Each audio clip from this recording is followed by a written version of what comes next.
So what's people, कैसे हैं आप लोग? उम्मीद करता हूँ भाई बहुत ज़्यादा बढ़िया होंगे। तो गाइज़, आज की जो वीडियो टॉपिक पढ़ लिया होगा कि भाई क्या रीज़न था जिसकी वजह से टाटा नैनो जो है वो बर्बाद हुई। तो भाई पहले तो मैं आप लोगों से पूछूंगा कि आप अपनी राय लिख के बता दीजिए वीडियो स्टार्ट होने से पहले कि किन रीजंस की वजह से टाटा नैनो है बर्बाद हुई थी, और क्या ये टाटा का सबसे बड़ा और सबसे गलत डिसीजन था इस गाड़ी को लेके आने का। तो भाई कमेंट सेक्शन में आप अपनी राय लिख के बताएं और पहले लिख के बता दीजिए मेरे को क्या क्या रीजंस हो सकते हैं। खैर भाई, ज़्यादा टाइम वेस्ट नहीं करेंगे। हमारा दूसरा भी चैनल है हर्ष रान नाम से, वहाँ पे फन वीडियोस डालता हूँ छोटी छोटी। अगर आपका लॉकडाउन में आप थोड़े बोर हो रहे हैं या फिर मजे लेना चाहते हैं तो चैनल पे जाके देख सकते हैं। अमेजिंग वीडियोस डालता हूँ वहाँ पे, गाड़ी से रिलेटेड होती है, 2-3 मिनट की होती है, ज़्यादा बड़ी नहीं होती। नीचे डिस्क्रिप्शन में मिल जाएगा, और किसी भी डाउट हो तो इंस्टाग्राम पे जाके पूछ ही सकते हैं मेरे से। तो भाई बिना इस वीडियो स्टार्ट करते हैं। सो गाइस, वीडियो स्टार्ट होने से पहले सब्सक्राइब बटन पे दबाना ना भूलें, और जैसे ही आप सब्सक्राइब बटन पे दबा देंगे उसके बाद आपके पास एक बेल आइकन आएगा और उसे भी दबा दें ताकि आपके पास सबसे पहले नोटिफिकेशन आ जाए कि मैंने कब नई वीडियोस डाली हैं। तो नमस्कार दोस्तों, आज की जो वीडियो है टाटा नैनो पे रहने वाली है। बेसिकली ये प्रोडक्ट टाटा जी का इतना बड़ा प्रोजेक्ट था कि उनने सोचा था कि ये गाड़ी जो है हर घर जाएगी और सबको इसे अफोर्ड कर पाएंगे। बट उल्टे में हुआ क्या, ये गाड़ी बहुत ही बड़ा फेलियर बनी, जिसकी बहुत खिल्ली भी उड़ाई गई और बहुत मजाक भी करा गया। तो आज इस वीडियो में आपको छोटी वीडियो रखते हुए ऐसे कारण बताऊंगा जिसकी वजह से ये जो हिट प्रोडक्ट है फेल हुआ। और सच्ची में ये हम लोगों के लिए भी शर्म की बात है कि हम ही इसके पीछे थे कि हमने इतना बढ़िया जो प्रोडक्ट है उसको फेल करा। तो आइए मैं आपको दिखाता हूँ कि कौन से वो कारण थे जिनकी वजह से जो टाटा नैनो है वो फेल हुई। तो शुरुआत में जब ये गाड़ी लॉन्च हुई थी तो ऐसा लग रहा था कि ये जो गाड़ी है ये सभी के सभी रिकॉर्ड्स तोड़ देगी। क्यों? क्योंकि एक तो 1 लाख में आपको गाड़ी मिल रही है, ऊपर से इतनी अच्छी फ्यूल एफिशिएंसी मिल रही है, और तीसरा चीज़ की गाड़ी स्पेशियस भी थी। ऐसी नहीं थी कि बहुत छोटी सी गाड़ी हो जिसमें सब लोग बैठ ना पाएँ। तो ये 3-4 रीजन थे जिसकी वजह से दूसरे जो ऑटो मार्केट में इंडस्ट्रीज़ में थे प्लेयर्स, जैसे कि अलग अलग कंपनी से नाम नहीं लेना चाहूँगा यहाँ पे, उन सबके पसीने आ गए थे कि भाई ऐसा प्रोडक्ट आ चुका है फाइनली, और उनकी जो गाड़ियाँ बिकती आई हैं उनकी सेल्स में बहुत बड़ी गिरावट देखने को मिल सकती थी। लेकिन ऐसा नहीं हो पाया और अल्टीमेटली टाटा नैनो इतना बड़ा फेलियर बनी कि टाटा को उससे डिसकंटिन्यू करना पड़ा।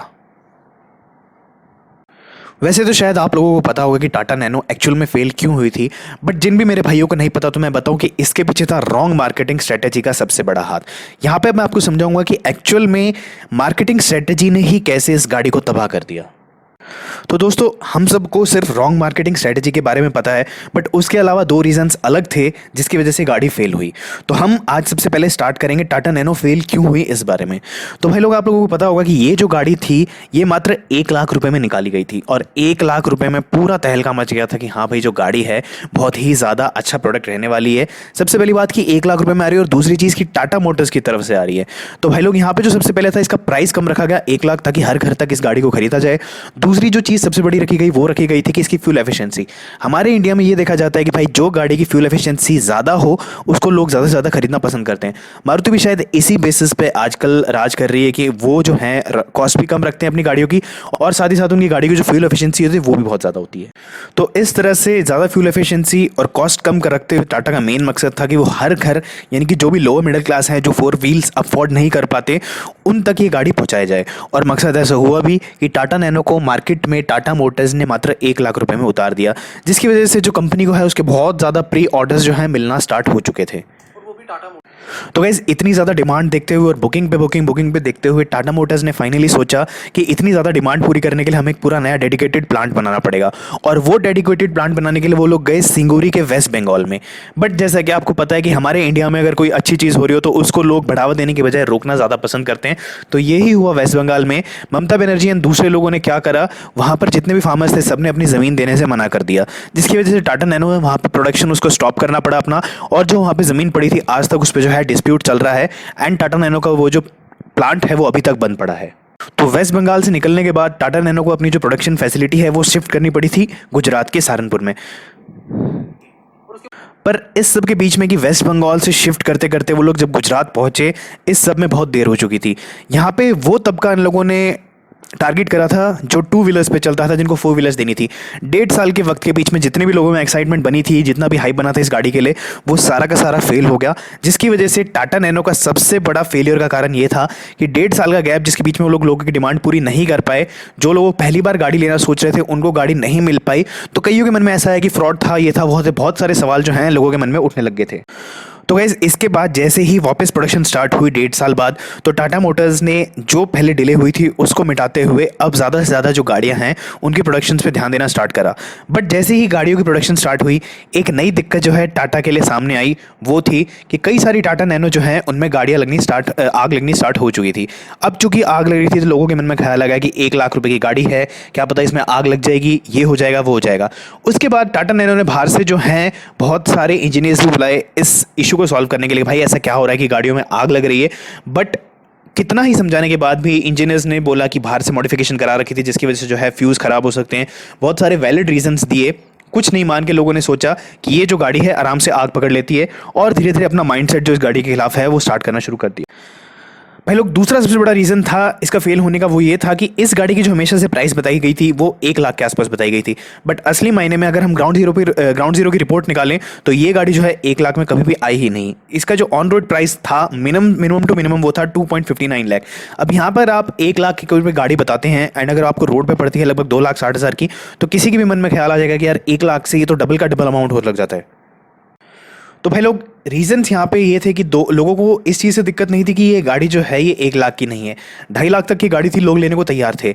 बट दूसरी चीज़ कि आपको 1 लाख रुपए की गाड़ी बताई जा रही है और उसका जो कॉस्ट है वो लगभग आपको 2,60,000 के आसपास पड़ रहा है। फिर लोगों ने ये देखना स्टार्ट करा कि इसके कंपटीटर में जो गाड़ियाँ हैं, दूसरी गाड़ियाँ, थोड़े से और रुपये मिला के, मात्र 30,000 रुपये के आसपास मिला के, 3 लाख के आसपास मिला के वो लोग वो गाड़ियाँ ले सकते हैं जो दिखने में भी अच्छी हैं, जिन पे ऐसा टैबू भी नहीं लगा हुआ कि 1 लाख रुपये की गाड़ी है। आप खुद सोचिए कि आप 1 लाख रुपए की गाड़ी किसी को बताते हैं कि भाई टाटा नैनो है मेरे पास, उनके मन में सबसे पहला ख्याल ये आएगा कि 1 लाख रुपए की गाड़ी है। बट असली मायने में आप वो गाड़ी 2,60,000 रुपये में लेके आए, तो ये खुद के लिए एक बेइज्जती जैसी बात होने लगी लोगों के लिए। तो सबसे पहले ये दो मेजर रीजंस थे जिसकी वजह से टाटा नैनो जो है वो वेस्ट हुई या फिर वो फेलियर हुई। वो ये था कि डिलेड डिलीवरी, यानी कि पहले कुछ महीनों में इनको प्रॉमिस करा गया था कि आपको जो गाड़ियां हैं, जैसे आप बुकिंग करा देते हैं, आपको 3 से 4 या जितना भी महीना बताया गया था उसमें आपको ये गाड़ियां मिलनी स्टार्ट हो जाएंगी। बट क्योंकि डिस्प्यूट हो चुका था एंड और बहुत सारी चीज़ें हुई थी, वेस्ट बंगाल से जब ये गुजरात में शिफ्ट हुई थी, उसकी वजह से जो डिलीवरी है वो काफ़ी डिले हुई। तो इससे पहले की लोगों की जो एक्साइटमेंट है वो बहुत ज़्यादा खत्म हुई। दूसरी चीज़ की गाड़ी का प्राइस बताया गया था 1 लाख रुपये मिलेगी, बट असली मायने में जब वो लोग लेने गए, उसको पेपर्स वर्क हुआ, इंश्योरेंस हुआ, सब कुछ हुआ, उसके बाद जो गाड़ी है वो 2,60,000 रुपये की पड़ी। तो ये सेकंड रीजन था कि लोगों की एक्साइटमेंट है वो कम से कम होती रही एंड इसकी वजह से उन्होंने जो गाड़ी है लेना पसंद नहीं करा। तो भाई तीसरा और मेन सबसे बड़ा रीज़न कि टाटा नैनो क्यों फेल हुई वो थी इसकी रॉन्ग मार्केटिंग स्ट्रेटेजी। असली में दिक्कत तो टाटा नैनो से भी नहीं थी, इसकी मार्केटिंग स्ट्रेटेजी से भी नहीं थी, दिक्कत थी इंडिया के जो लोग हैं उनकी सोच से। इंडिया में जो गाड़ी है उसको स्टेटस सिंबल की तरह देखा जाता है बजाय एक यूटिलिटी के। यहाँ पे जो लोग हैं गाड़ी, फ़ोन, इनके तौर पे लोगों के अमीर होने पे जज करते हैं। सपोज किसी के पास आईफोन है तो उसको बहुत ज़्यादा अमीर समझेंगे, और कोई अगर नोकिया 1100 लेके घूम रहा है तो उसे गरीब समझेंगे। उसी तरह टाटा नैनो के साथ भी एक ये चीज़ था कि लोगों ने इसे चीपेस्ट कार बोलना शुरू कर दिया। अब चूंकि ये चीपेस्ट कार थी तो लोग इसे कार समझते ही नहीं थे। अगर कोई भी इसे ड्राइव कर रहा होता था तो कार को ही नहीं, उसके अंदर जो बैठे होते थे उसको भी बड़ी हीन भावना से देखा जाता था कि ये जो ओनर है शायद ये कोई और गाड़ी अफोर्ड नहीं कर पाता, इसलिए इसने ये टाटा नैनो ली है। तो असली में तो गाड़ी थी 2,60,000 लगभग लमसम 3 लाख की, बट जो गाड़ी है उसको 1 लाख की तरह ही देखा जाता था हमेशा। तो मीडिया ने जो इसको चीपेस्ट कार का एक नाम दिया, उससे ये गाड़ी जानी तो बहुत ज़्यादा अच्छी चाहिए थी, बट इंडिया की वजह से ये जो गाड़ी है ये नेगेटिव सोच में चलेगी एंड इसको लोगों ने खरीदने के बजाय डिच करना ज़्यादा ज़रूरी समझा। तो गाइस ये मेजर 3 रीजंस थे जिसकी वजह से टाटा नैनो जो है वो फेल हुई। तो शायद इसमें हम लोग भी कहीं ना कहीं दोषी हैं कि टाटा जी ने इतना बड़ा अपना मेन प्रोजेक्ट एक निकाला कि हर घर एक कार होनी चाहिए, बट हम लोगों ने इस गाड़ी को एक मजाक की तरह, ऑटो की तरह इतनी सारी चीज़ें बोली कि शायद ये गाड़ी 3 जनों को नहीं बिठा पाती होगी, 4 को नहीं बिठा पाती होगी। 600 सीसी के इंजन होने के बाद भी ये गाड़ी जो है 110 की स्पीड पे आराम से चली जाती थी। तो गाइस ये कुछ रीजंस थे जिसकी वजह से टाटा नैनो जो है वो फेल हुई। खैर आप मुझे कमेंट सेक्शन में लिख बताइए कि आपको और कोई रीजंस पता है कि जिसकी वजह से टाटा नैनो फेल हुई। मुझसे पूछा जाए तो ये मेन 3 रीजंस थे जिसकी वजह से टाटा नैनो है उसे बहुत ही भारी जो नुकसान हुआ है। और मैं गाइस बता दूं कि 2019 में एक भी टाटा नैनो की प्रोडक्शन नहीं हुई। हालांकि कंपनी ने इसे ऑफिशियली डिसकंटिन्यू तो नहीं कराया गाड़ी को, बट देन ऑटो एक्सपो में भी इसकी कुछ नहीं दिखाया गया था और ना ही इसके बारे में भी कोई डिस्कशन हो रहा है। तो शायद से ये गाड़ी जो है वो डेड हो चुकी है एंड रतन टाटा जी का कोई और फैसला नहीं है इस गाड़ी को दोबारा लाने के लिए। तो भाई जैसे कि आपने देखा होगा भाई कई सेवरल रीजंस थे जिसकी वजह से जो गाड़ी है वो फेल हुई।